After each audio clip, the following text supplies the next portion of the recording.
Trump hit Christie, who has been highly critical of the 45th president over recent years, on his weight by posting a video of his announcement that was edited to include a buffet in front of the former governor.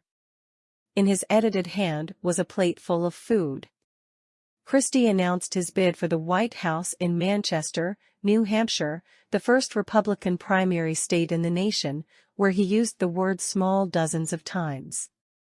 We have leaders who have led us to being small. Small by their example. Small by the way they conduct themselves. Small by the things they tell us we should care about. Smaller and smaller, he said, continuing. And they do it in other ways too. They're making us smaller by dividing us into smaller and smaller groups. And they sell to you that we should get into these smaller groups because we'll be more comfortable. The smaller and smaller group you get into, then you're probably not going to hear anything you disagree with. The smaller group you get into, you just watch the news you want to hear. The smaller group you get into, the less chances you'll ever be offended by anything.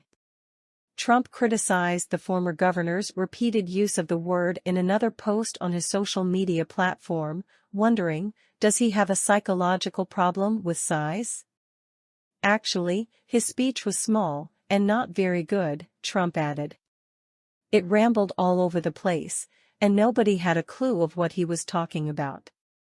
The 45th president also reminded Christie not only of his poor performance in the 2016 race for the GOP nomination, in which he ended his candidacy after the New Hampshire primary, but also of his abysmal approval rating as governor.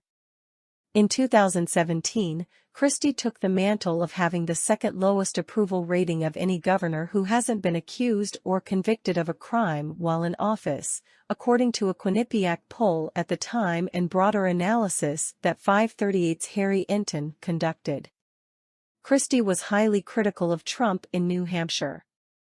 If your leaders are not willing to admit to you that they're fallible, that they make mistakes, that they hurt like you, that they bleed like you, and that they suffer disappointments and letdowns, beware, he said before naming the 45th president, specifically.